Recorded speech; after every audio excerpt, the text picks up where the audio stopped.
दोस्तों आज हम क्लास 9 का चैप्टर 2 पढ़ने जा रहे हैं जो है भारत का भौतिक स्वरूप। आइए शुरू करते हैं।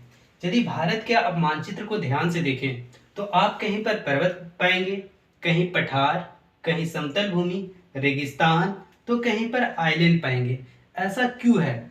तो भूगर्भ शास्त्रियों का मानना है कि इसके लिए प्लेट विवर्तनी की क्रियाएं जिम्मेदार है। ये क्या होता है? प्लेट टेक्टोनिक्स मूवमेंट जिम्मेदार है। उनके अनुसार कि यह जो पृथ्वी है, संपूर्ण पृथ्वी 7 बड़े बड़े प्लेटों में बटा हुआ है और ये प्लेट मेंटल के ऊपर मूव करते रहते हैं। मेंटल के ऊपर तो यह 3 प्रकार से गति करते हैं। यदि हम प्लेटों की गति को समझें तो इस तरीके से समझ सकते हैं। मान लीजिए ये प्लेट है और ये तीसरा प्लेट का पेयर है। तो यह 3 प्रकार से गति करते हैं। कई बार प्लेटें एक दूसरे के आमने सामने आती हैं और यहाँ पर अभिसारी सीमा का निर्माण करती हैं, जिसे हम लोग कन्वर्जेंट बाउंड्री के नाम से जानते हैं। और यहाँ पर कुछ एक्टिविटी होता है जिसके कारण पर्वतों का निर्माण होता है। और यदि प्लेटें एक दूसरे से विपरीत दिशा में जाती हैं तो अपसारी सीमा का निर्माण करती हैं, जिसे हम लोग डाइवर्जेंट बाउंड्री के नाम से जानते हैं। इस तरह से ट्रेंच का निर्माण होता है, जैसे आपने मरियाना ट्रेंच के बारे में सुना होगा। और कभी कभी प्लेटें एक दूसरे के पैरेलल भी मूव करती हैं। इस समय भी भूकंप वगैरह जैसी हलचल होती है। तो उनके अनुसार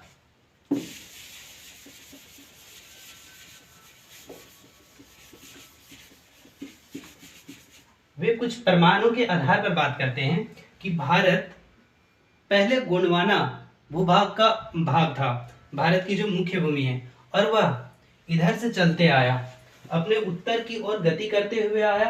और इसके यहाँ पर उत्तर में यहाँ पर यूरेशियन प्लेट था। यूरेशियन प्लेट जो कि एक विशाल प्लेट था, इस और इसके बीच में यहाँ पर टेथिस सागर था। इधर से भारत का प्रायद्वीपीय भूखंड आया और यहाँ पर टकराया। इससे टकराने से क्या हुआ? यहाँ पर जो अवसाद थे वे वलित होकर एक पर्वत का निर्माण किए, फाउंडेड माउंटेन का निर्माण किए, जिसको हम लोग वलित पर्वत के रूप में जानते हैं। जो हिमालय हिमालय एक वलित पर्वत है जो कि इसी टेथिस भूसन्नति का परिणाम है। हुआ क्या कि जब भारतीय प्लेट इससे टकराया तो वह यूरेशियन प्लेट के नीचे चला गया और एक बहुत बड़ा बेसिन का निर्माण हुआ, जो कि समय के बाद हिमालय से निकलने वाली नदियां उसको भर देती हैं। चलिए अब आइए, अब इसे हम लोग डिटेल में पढ़ेंगे। तो भारत के भौगोलिक स्वरूप को मुख्यतः इन 6 भागों में बांटा गया है। एक तो है हिमालय पर्वत श्रृंखला, दूसरा है उत्तरी मैदान, तीसरा है प्रायद्वीपीय पठार, चौथा है भारतीय मरुस्थल, पांचवा है तटीय मैदान और छठा है द्वीप समूह। यहाँ पर देखिए ये हिमालय का क्षेत्र है। हिमालय के नीचे जो है सो उत्तरी मैदान का क्षेत्र है। अब हिमालय को हम लोग डिटेल में पढ़ते हैं। तो देखिए हिमालय यहाँ जम्मू कश्मीर से अरुणाचल प्रदेश तक लगभग 2400 किलोमीटर की लंबाई में फैला हुआ है। और इसका जो औसत चौड़ाई है कश्मीर में 400 किलोमीटर, जबकि अरुणाचल प्रदेश में यह 150 किलोमीटर चौड़ा है। मतलब इधर से इधर चौड़ाई ज़्यादा है, इधर आकर के चौड़ाई कम हो गई है। इसको उत्तर से दक्षिण की ओर हिमालय को 3 भागों में बांटा गया है। कौन कौन?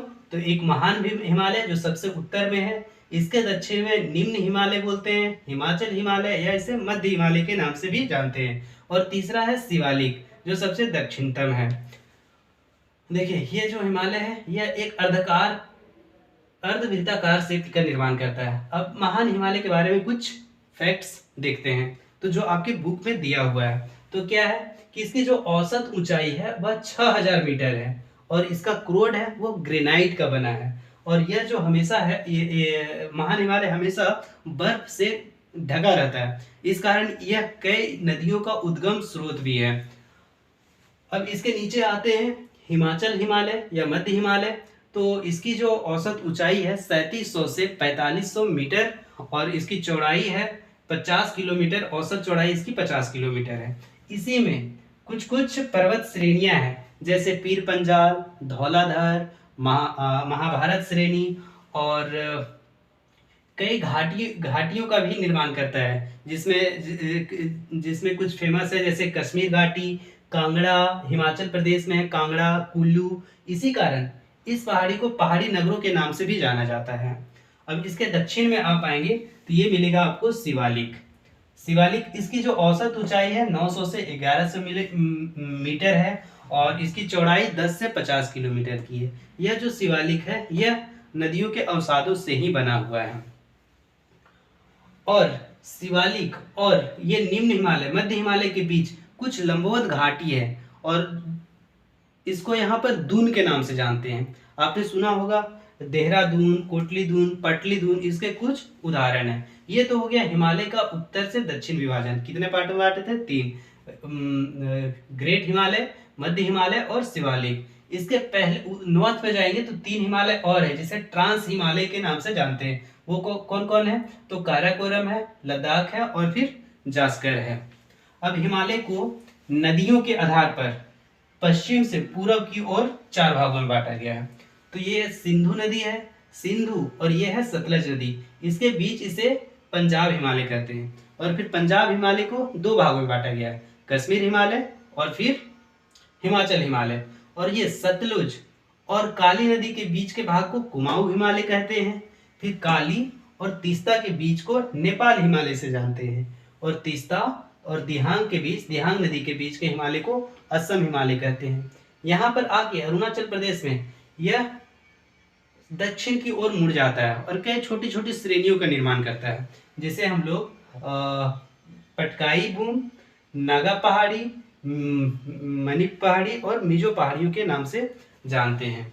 ये मोटा मोटा एक फैक्ट हो गया आपका हिमालय पर्वत श्रृंखला के बारे में। अब अगले वीडियो में हम कोशिश करेंगे कि भारत का शेष जो भाग बच गया, जैसे उत्तरी मैदान, प्रायद्वीपीय पठार, भारतीय मरुस्थल, तटीय मैदान, उन सबको कंप्लीट कर देंगे। तब तक के लिए धन्यवाद। Thank you.